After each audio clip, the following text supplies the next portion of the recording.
Bugungi kunda biznes egalari yoki boshqaruvchilar faoliyatida uchraydigan asosiy muammolarga nimalarni kiritgan bo'lardingiz?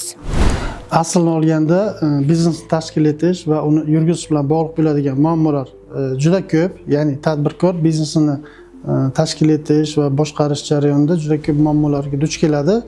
Bu savolga boshqaruv, ya'ni menejment nuqtai nazaridan javob bersak.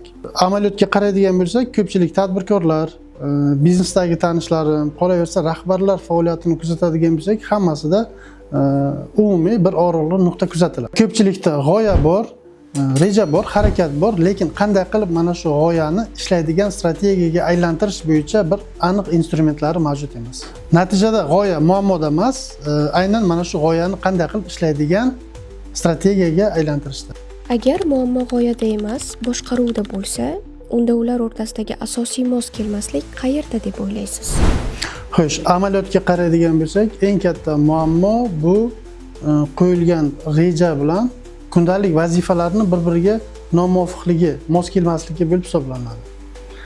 Kerak bo'lsa ayrim tadbirkorlar o'sha qog'ozda o'zining rejasini tuzib qo'yadi. Bu rejani balkim o'zlaricha strategiyam bor deb o'ylaydi, lekin asosiy muammo o'sha rejani, o'sha strategiyani joriy vazifalarda yoki o'sha quyi pog'onadagi boshqaruv qismiga to'liq joriy qilinmaganligi. Aytaylik, hamma xodimlar o'sha o'rta pog'ona, quyi pog'ona boshqaruvchilari yoki menejerlar deyishimiz mumkin, o'z ishimni bajaryapman deb o'ylashlari mumkin, lekin bularni bajarayotgan vazifalari, kundalik olib borayotgan faoliyatlari umumiy rejaga bo'ysunmasligida ham mana shu ko'zga tashlanadi. Umumiy olganda rejani 3 ga bo'lishimiz mumkin: strategik reja, taktik reja va operativ reja.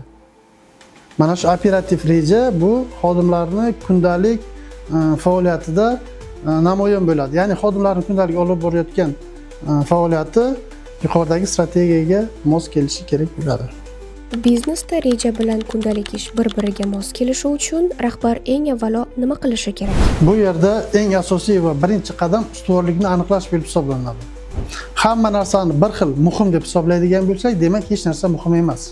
Rahbar hozir qaysi natija birinchi o'rinda ekanligini aniq bilish kerak va keyingi qadamda mana shu natija uchun kim mas'ul ekanligini, ya'ni kim javobgar ekanligini aniqlashtirib olish kerak. Shunda xodimlar rejani yuqoridan berilgan bir yo'riqnoma yoki topshiriq sifatida emas, o'zining vazifasini asosiy yo'nalishi sifatida qabul qilishadi. Xulosa qiladigan bo'lsak, muammo g'oyada yoki rejada yoki mablag' topishda emas, mana shu rejani yoki g'oyani qanday qilib tashkil qilish va boshqaruv jarayonini to'g'ri joriy qila olishimizda deb hisoblasak bo'ladi.